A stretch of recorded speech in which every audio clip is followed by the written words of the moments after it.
있느니라. 아멘. 빌립보서는 감옥에 갇혀 있는 바울이 감사의 마음을 듬뿍 담아 보낸 서신이지 않습니까? 바울은 지금 감옥에 있습니다. 자유도 없고요, 며칠만 있다가 풀려날 거라고 하는 그 기약도 없었습니다. 심지어 그는 많은 부분에 있어서 부족한 것들이 넘치는 삶을 살았습니다. 지금까지 우리는 감사는 마땅한 일이다, 감사는 소원을 행하는 일이다, 감사는 붙드는 일이다, 그 말씀의 은혜를 함께 나누었다면, 오늘의 본문에서의 바울은 어떻게 감사할 수 있는지, 감사, 만족하는 이 일이라는 제목으로 말씀해 주는 교훈을 함께 나누겠습니다. 첫째로 기뻐하자입니다. 그럼 사도 바울은 10절에서 내가 주 안에서 크게 기뻐한다고 합니다. 지금 옥중에 바울은 빌립보 교회를 생각하며 행복한 미소를 머금고 편지를 쓰고 있는데요, 왜 이렇게 기뻐하고 있습니까? 빌립보 교회가 바울을 향한 마음에 다시 싹이 나기 시작했기 때문입니다.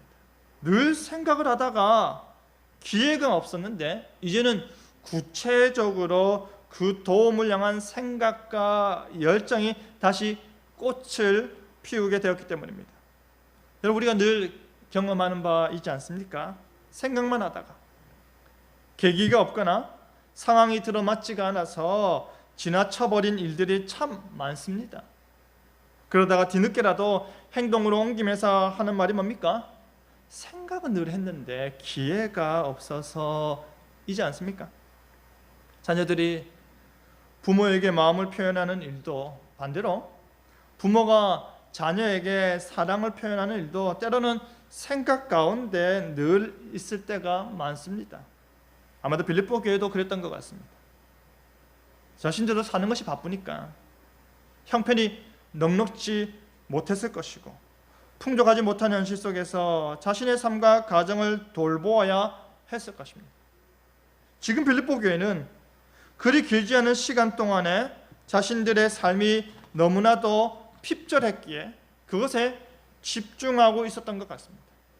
그럼에도 불구하고 겨울이 지나고 뭐가 오면, 봄이 오면 마치 죽었던 것 같은 나무들이 새싹을 피우듯이 빌립보 교회는요, 여러 가지 상황으로 마치 사라진 것 같은 마음이 다시금 뜨겁게 요동치며 일어나고 있는 것입니다. 현실적인 이유로 마음속 깊은 곳에 접어두었던 그 청춘의 때의 꿈을 우리가 다시 펼치듯이 빌립보 교회는 자신들이 기꺼이 하고 싶은 일을 이제 하고자 하는 것입니다. 여러분, 교회는 성도들의 형편을 헤아리는데 관심을 가져야 합니다. 사도들의 7 집사를 세운 이유가 바로 성도들의 형편을 제대로 돌보기 위해서이지 않습니까? 종교개혁 이후에 헌금이 예배 순서에 자리 잡은 이유가 무엇인지 아십니까? 구제 목적이었습니다. 하나님께 예배하는 성도들이 마땅히 함께 예배하는 이웃을 돌아보며 구제하는 것은 예배 공동체가 지녀야 할 중요한 가치라 여겼기 때문입니다. 교회 내 가난한 성도를 구제하고 지역사회에 도움이 필요한 사람들에게 손을 내미는 것입니다. 모 교회 담임 목사 사모님께서 사석에서 하시는 말씀이, 자신은 특별 헌금이 없는 교회에 다니고 싶다 하더라고요. 그래서 제가 우리 교회네요 라고 대답했습니다. 주남교회는 특별 헌금이 없습니다. 부활절이나 성탄절과 같이 절기 감사 헌금도 없습니다. 성경적으로 하고자 하는 것입니다. 여타 교회들에게 있는 건축 헌금도 없습니다. 그리고 헌금을 하니 안 하니에 대해서도 이런 방구 안 합니다. 왜 안 하는지 아십니까? 헌금은 구원의 문제가 아니기 때문입니다. 헌금은 생명의 문제가 아닙니다. 그것은 여러분과 하나님과의 관계에서 이루어져야 하는 것입니다. 하나님께 받은 은혜에 대한 나 자신의 감사의 행위입니다. 우리 교회는 우리 형편에 맞게 꾸려 나가고 있습니다. 주어진 것만으로도 만족하고 감사할 거리들이 넘치는 것을 우리 교회는 지금까지 경험하고 있지 않습니까? 그럼 바울은요, 지금 자신에게 돈을 보내라, 너희들은 살기 좋을지 몰라도 나는 지금 감옥에서 너무 힘들다, 내가 하나님의 일을 하려고 한다, 그러니 너희는 나를 도와라, 이런 말을 전혀 하지 않았습니다. 오히려 자신에게 유익한 것을 빌립보 교회에게 주었습니다. 빌립보서 2장 19절에서 30절 보면 바울은 자신이 세운 교회를 더욱더 튼실히 세우기 위해서 디모데와 에바브로디도를 파송하기까지 하였지 않습니까? 그들의 사정을 알고 그들을 안위할 수 있고 그들의 형편을 진실히 생각하고 간절히 사모할 수 있는 복음을 위하여 훈련된 자들을 보내었습니다. 바울이 빌립보 교회를 생각하는 마음입니다. 그가 생각하고 기도하고 판단할 때 가장 적합한 지도자로 디모데와 에바브로디도를 보낸 것입니다. 바로 그와 같이 빌립보 교회 역시도 바울을 생각하는 마음을 행동으로 옮기며 싹을 틔우는 것입니다. 서로가 서로를 흐뭇하게 생각하는 것, 이 모습 너무나도 좋은 것 아닙니까? 우리 교회가 가져야 할 자세가 바로 서로를 생각하고 응원하고 기도하는 자세입니다. 여러분, 나는 지금 기쁘다라고 말하는 바울이 빌립보 교회 역시도 기뻐할 것을 권면하면서 하는 말이 6절에서 7절에 아무것도 염려하지 말고 다만 모든 일에 기도와 간구로 너희 구할 것을 감사함으로 하나님께 아뢰라 라고 합니다. 그러면 어떻게 된다고 합니까? 그리하면 모든 지각이 뛰어난 하나님의 평강이 그리스도 예수 안에서 너희의 마음과 생각을 지키시리라. 아무것도 염려하지 말고 그 어떠한 것도 걱정하지 말고 너무 초조해하지도 말고 너무 과도하게 불필요한 염려도 하지 말라는 것입니다. 사도 바울이 말하고 있는 걱정과 염려에 대한 해결책은 바로 무엇이었습니까? 기도와 간구였습니다. 그런데 우리가 기억해야 하는 것은 기도란 무엇입니까? 하나님께 우리의 필요를 구하는 것이기도 하지만 무엇보다도 하나님께 감사하는 것입니다. 그렇기 때문에 그 기도와 간구를 감사함으로 하라라는 말입니다. 그러할 때 하나님께서는 그 어느 누구도 청량할 수 없는 평안, 하나님의 평강이 우리의 마음과 생각을 지키시는 것입니다. 우리가 마땅히 구할 것을 아뢰고 또한 근심 걱정을 감사 제목으로 바꾸면 어떻게 된다는 것입니까? 하나님의 평화가 우리의 마음과 생각을 지켜주는 것입니다. 오늘 이 자리에 마음에 무거운 짐을 가지고 오신 분도 계시고요, 하나님의 선하신 손길에 감사하기 위해서 오신 분도 계실 것인데, 여러분이 어떠하든지 간에 하나님께 기도와 간구로 아뢰 때 하나님께서 평강으로 응답하심을 믿으시길 바랍니다. 안 좋은 것만 생각하면 계속해서 안 좋은 것만 보이는 것입니다. 반대로 좋은 것만 생각하면 계속해서 좋은 것만 보이는 것입니다. 우리의 생각이, 우리의 끼워 맞추기식 생각이 우리를 억압한다는 것을 꼭 기억하시길 바랍니다. 마땅히 구할 것을 하나님께 구하고 하나님께 맡기시길 바랍니다. 구하고 내가 다시 책임지고 맡는 것이 아니라 하나님께 맡기시길 바랍니다. 그리고 하나님의 평강이 우리의 생각과 마음을 변화시킬 것을 믿으시길 바랍니다. 우리의 생각과 마음이 하나님을 작은 분으로 여기는지 크신 분으로 여기는지는 여러분의 신앙에 달린 것입니다. 신앙 고백에서는 창조자 하나님을 고백하면서 내 실생활에서는 너무나도 아무것도 할 수 없는 하나님으로 여기는 신앙인들이 많지 않습니까? 내 마음에, 내 믿음에 달린 것입니다. 여러분, 하나님의 평강은 우리 스스로 만들어내거나 누릴 수 있는 것이 아닙니다. 우리의 생각과 우리의 이해를 초월하는 것이기 때문입니다. 그 놀라운 하나님의 평강이 우리의 마음에 가득 채워지는 것입니다. 근심 걱정 없이 기도와 감사로 하나님께 아뢰 때 그 기도의 결과요, 하나님의 선물인 하나님의 평강을 누리시길 바랍니다. 파수꾼이 성문을 지키듯이 하나님의 평강이 믿는 자의 마음을 지킬 것입니다. 모든 근심과 걱정으로부터 여러분을 지켜줄 겁니다. 그것이 하나님께서 주시는 평화가 우리에게 끼치는 영향력입니다. 그 평강 안에서 사도 바울이 이 기뻐하는 마음을 나누면서 마땅히 생각하고 마땅히 배우고 마땅히 실천해야 할 바를 행동으로 옮기는 것입니다. 사랑하는 성도 여러분, 사도 바울과 빌립보 교회와의 관계를 보시며 무엇을 느끼십니까?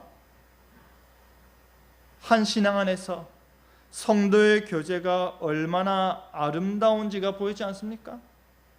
사도 바울은 빌립보 교회가 선물을 보냈기 때문에 그들을 기뻐하고 좋아하는 것이 아닙니다. 천하보다 귀한 성도들이 그 성도들을 빈부귀천에 따라 구분하여 만나고 좋아하는 것이 아닙니다. 말로는 성도들이 귀하다 하면서도 성도들을 자신들의 목양과 섬김의 대상이 아니라 자신의 목회 성공을 위한 도구와 수단으로 생각하는 것도 아닙니다. 사도 바울은 빌립보 교회를 진심으로 생각하고 그들이 걷고 있는 그 길을 마음 다해 걱정하고 그들의 신앙의 상태에 관심을 가지고 그들이 걷고 있는 그 선한 마음에 그리고 가고 있는 그 선한 길에 감사하며 기뻐하는 것입니다. 이것이 바로 함께하는 것입니다. 우리 역시도 함께 생각하고 함께 기도하고 함께 마음을 나누는 것에 감사하고 즐거워하길 바랍니다. 주 안에서 서로를 생각하고 주 안에서 함께 마음을 즐거이 나누는 여러분 되기를 바랍니다. 둘째로 자족하자입니다. 여러분, 사도 바울은 빌립보 교회가 보낸 선물에 감사하는 마음으로 이 서신을 보냈는데요, 그렇다고 해서 선물을 줬기 때문에 그 선물이 너무 좋아서 기뻐하고 즐거워하는 것도 아니라고 하였습니다. 어디서 알 수 있습니까? 바로 11절에 내가 궁핍함으로 말하는 것이 아니니라. 바울이 바로 이야기하는 것입니다. 내가 없어서 너희에게 감사하고 내가 필요한 것이 너무 많아서 너희의 도움을 기뻐하는 것이 아니다라는 것입니다. 정말로 이것이 필요했는데 하나님께 기도했었는데 딱 그것을 빌립보 교회 너희가 채워줬구나, 이런 것도 아닙니다. 바울이 고마워하는 마음은 물질에 있는 것이 아니라는 것입니다. 그러면서 바로 이어서 하는 말이 뭡니까? 어떠한 형편이든지 나는 자족하기를 배웠노니. 실제로 바울은요, 교회와 복음을 위해 수차례 자지도 못하고 먹지도 못하고 목마르고 춥고 헐벗었습니다. 다른 사람들은 한번 지날까 말까 하는 사망의 음침한 골짜기를 수없이 지나왔습니다. 그러한 경험들 속에서 바울은 스스로 만족하고 스스로 감사해야 하는 법을 배웠다라고 말하는 것입니다. 지금 사도 바울이 하는 말은 물질이 풍족해서 기뻐하고 만족하는 것도 아니고 물질이 부족해서 슬퍼하고 불평하는 것이 아니라는 말입니다.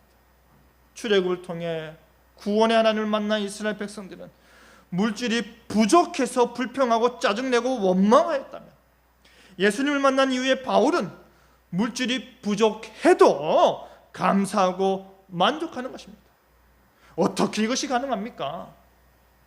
지금 자신이 걸어가고 있는 그 길이 예수님에게로 가는 길이기 때문입니다. 자신이 표대로 점점 더 가까이 인도되기 때문입니다. 그러니 어떠한 상황 속에서도 만족할 수 있는 것입니다. 자신이 목표로 한 바와 가까워지는 것입니다.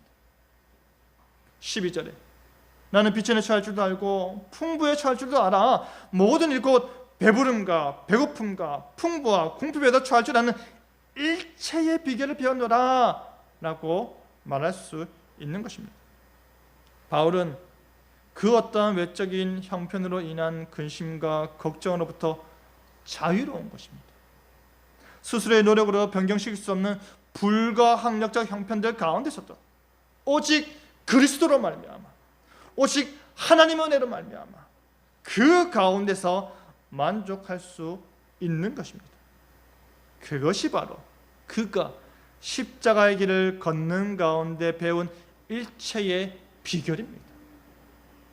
그 어떠한 상황 가운데서도 바울이 겪었던 그리고 겪고 있는 모든 상황 가운데서도 자족할 수 있는 비법과 비결을 배웠다는 것입니다. 내가 없어도 봤다. 내가 있어도 봤다. 그런데 그 두 극단적인 상황 속에서도 나는 만족할 수 있었다. 배부를 때만 만족하는 것이 아니라 배고플 때도 감사할 수 있는 비법을 내가 터득했다라는 것입니다. 여러분, 오늘날 사람들의 면면을 보면요, 분노 지수가 가득 차 있는 것을 우리가 쉽게 볼 수 있지 않습니까? 우리 주변에 일어나는 여러 가지 일들로, 그리고 자기 자신에게 벌어지고 있는 다양한 상황들로 인해서 엄청난 스트레스를 억누르며 살고 있기 때문입니다. 누가 건들기만 하면 마치 수류탄에 핀이 뽑히듯이 터져버렸다는 사람들도 있습니다. 그런데 지금 우리가 겪고 있는 이 상황은 바울이 말하는 비천한 상황과 비교할 때 어떻습니까? 명함도 못 내미는 것입니다. 우리는 왜 스트레스를 받으며 짜증과 화를 내고 있습니까? 좀 더 좋은 것을 못 누리기 때문입니다. 우리는 좀 더 좋은 것을 못 누릴 뿐이라면 바울은 아무것도 못 먹는 상황이었고, 우리는 많이 불편하고 많이 힘들지만 곧 끝날 것이라는 분명한 확신이 있었다면 바울은 자신에게 다가오는 그 끝이 생명의 끝이 될 수 있는 상황이었음에도 불구하고 만족하는 것입니다. 우리 역시도 배워야 하는 것이 무엇이겠습니까? 바로 자족할 수 있는 일체의 비결입니다. 세상은요, 올림픽의 모토처럼 더 빨리, 더 높이, 더 강하게 되는 것을 성공이라 말하고 바람직한 삶의 모델로 제시하지만 그 모토를 바울에게 갖다 대면요, 어떻습니까? 바울은 정반대의 삶을 살았다고 할 수 있습니다. 유대인 가운데 촉망받는 예비 일꾼이었지 않습니까? 근데 그가 그 모든 것을 포기하였습니다. 젊은 바리새인의 대표 주자로서 많은 것을 누릴 수 있었음에도 불구하고 오히려 자신과 함께 하던 자들의 원수가 되기를 자처하였지 않습니까? 뭐 때문입니까? 예수님 때문입니다.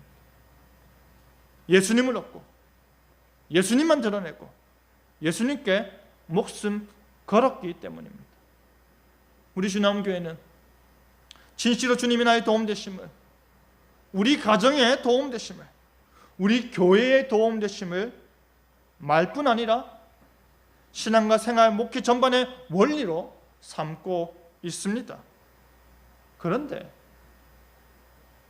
만약 우리가 비교하기 시작하고 우리에게 없는 것을 말하기 시작하고 우리에게 갖춰지지 못한 것에 입을 대는 일이 많아진다면 우리는 오늘 우리가 읽은 말씀을 성경에서 지워버려야 합니다. 사람들은요, 이전 교회보다 더 잘 갖춰진 교회로 이동을 많이 합니다. 부러워할 필요가 없습니다. 우리는 우리 교회만의 가치가 있습니다. 우리는 주나움의 원리를 실천하는 건강한 교회이기 때문입니다. 우리는 새로운 모델을 제시하는 새로운 하나님이 세워가시는 교회이기 때문입니다. 주님은 나의 도움이심을, 주님 한 분만으로 만족하고 오늘에 감사하는 교회이기 때문입니다. 우리는 오늘 본문의 말씀에 합당한 교회이기 때문입니다. 여러분, 그리스도인으로서 영광을 얻기 위해서는 고난도 함께 받아야 하는 것이 너무나도 당연한 삶이기 때문에 우리는 그 어떠한 상황 속에서도 만족할 수 있는 것입니다. 뿐만 아니라 그 어떠한 상황 속에서도 자신에게 능력 주시는 예수 그리스도 안에만 머문다면 그 모든 형편을 이길 수 있고 자족할 수 있다고 고백하는 것입니다. 13절의 말씀은 하나님께서 우리에게 능력을 주시면 우리는 불가능한 일, 마치 할 수도 없고 다다를 수도 없는 일을 해낼 수 있다는 긍정주의나 성공주의에 근거한 구절이 아니라 하였지 않습니까? 하나님은 진정 불가능한 것이 없는 전능하신 하나님 맞습니다. 하나님은 진실로 우리에게 능력 주시고 하나님께 진정 우리를 도우시면 우리에게 능치 못한 일은 없습니다. 하지만 이 구절은 전능하신 하나님의 능력이 얼마나 뛰어난지, 그 능력으로 하지 못할 일이 없음을 말하는 것이 아닙니다. 이 구절은 내가 부유하든지 가난하든지 간에, 내가 편한 형편이든지 어려운 형편이든지 간에, 내가 배고프든지 힘에 부치든지 간에 그 어떠한 형편과 상황과 환경이라도 그리스도 안에 머물러 있다면 그 모든 것을 극복할 수 있는 능력을 얻게 된다는 것입니다. 성공할 수 있는 능력, 성취할 수 있는 능력이 주어진다는 것이 아니라 그 어떠한 상황 속에서도 이겨낼 수 있는 능력, 어떠한 형편 속에서도 만족할 수 있는 능력, 어떠한 어려움 속에서도 감사할 수 있는 능력을 얻게 되는 것입니다. 그렇기 때문에 더 빨리, 더 높이, 더 강하게 성공하여 더 많은 찬사를 받는 삶을 살아야 지가 아닌 것입니다. 많이 늦더라도, 많이 낮아지더라도, 너무나도 연약해 보인다 할지라도 주 안에서 감사하고 기쁨으로 이겨내는 것입니다. 그럼에도 불구하고 나는 감사하련다. 그럼에도 불구하고 나는 찬양하련다. 그럼에도 불구하고 나는 그리스도께 주신 능력으로, 그의 능력 안에서 기쁨으로 살렸다. 이것이 고백되어야 하는 것입니다. 사랑하는 성도 여러분,